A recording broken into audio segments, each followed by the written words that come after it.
You know, a lot of folks on the East Coast did evacuate, but many did not and rode out this storm.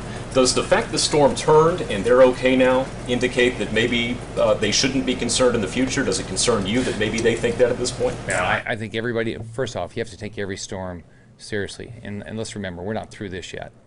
We're still just doing assessments of what happened. We still have about half the state to go through. We're going to see, and we're going to have our worst storm surge. I mean, look, think about it, 10 feet. And on top of that, the waves. So, and just remember, if you follow the map on the St. Johns River, we're going to have a lot of storm surge in St. Johns River, and we're also going to have a lot of storm surge that's going to come in because Nassau is very low lying. So we'll find. I hope no one dies. I mean, my goal is that everybody evacuated what it should have, and that they learn that they did the right thing. We have 22,000 people in shelters. I don't know if we might have more people in shelters tonight. We're going to see how much wind damage we have this morning. I mean, it's just getting light in the south, and we're not through.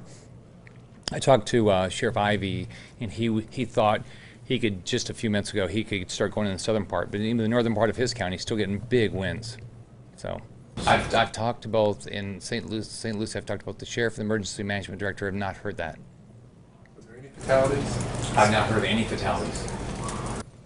Governor, have you rethought the decision about extending the opportunities for people to register to vote, given the fact that there may be some supervisors without power or something for a couple of days? Yeah, well, my focus right now is keeping everybody safe and deal with the assessment.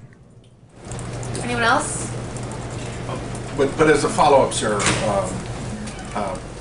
I understood your logic that you expressed last night about you thought people had had time to register. But there are some people who are suggesting that your decision is related to the fact that you're the chairman of Mr. Trump's PAC, and perhaps because this came from the Clinton campaign, that you yourself are turning down the request because of political considerations.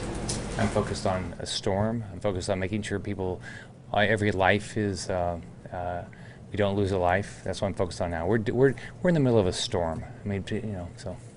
Hey, NBC News fans, thanks for checking out our YouTube channel. Subscribe by clicking on that button down here and click on any of the videos over here to watch the latest interviews, show highlights, and digital exclusives. Thanks for watching.